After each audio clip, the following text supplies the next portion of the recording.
ای یکی دیگه برام بریز.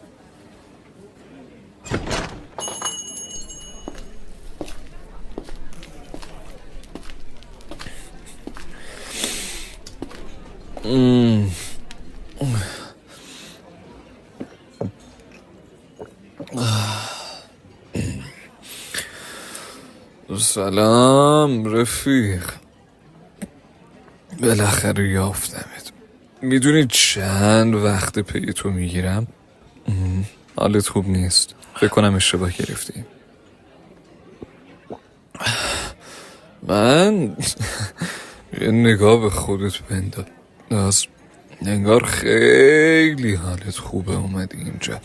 الان وقتش نیست، حوصله‌تو ندارم، فهمیدی؟ یکی نیست اینو از اینجا جمعش کنه؟ منو جمع کنن؟ هیچ کس من نمیبینه اینجا. همه درگیر فراموش کردن خودشونن، همون جوری که کسی تو رو نمیبینه. بس دیگه اون بطری رو بده به من. داری زیاده روی میکنی مرد. بطری رو ازم گرفتی، با چیزایی که تو سرمه میخوای چیکار کنی؟ میتونی دردامو هم ازم بگیری؟ ببین چیزایی که داری میگی به من ربطی نداره، فقط نمیخوام اینجا رو دستم بیفتی.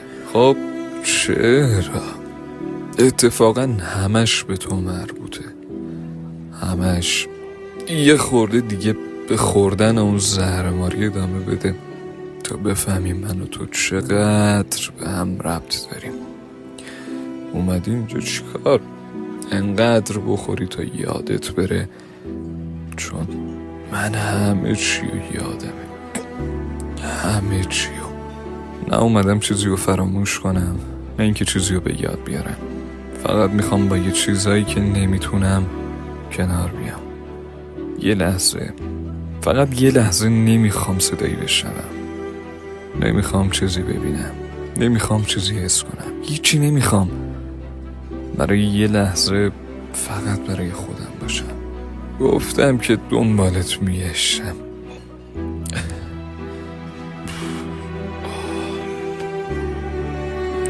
زیادی داری سخت میگیریم، عقدهاتو تو اون لیوان میریزی. چی کار؟ منی که بطری سر کشیدم به کجا رسیدم؟ تو چی یادت؟ انقدر غریبم برات؟ نه این بطریا، نه این آدما، نه اون خاطرات، هیچ کدوم به کمکت نمیان.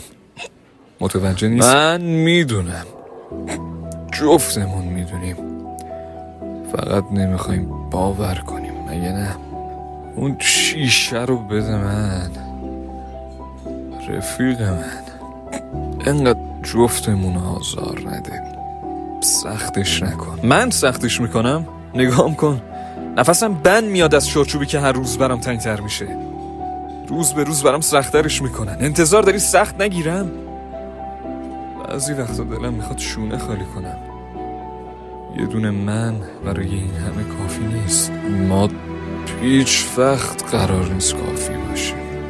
از بقیه چه انتظاری داریم وقتی ما رو فراموش میکنیم؟ شیشه رو بده من. امروز زیاده روی کردی، بسته برات. من نه، تو زیاده روی کردی.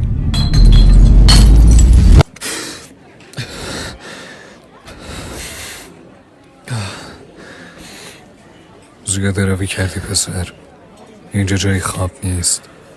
آره، باید با خودم خلوت میکردم.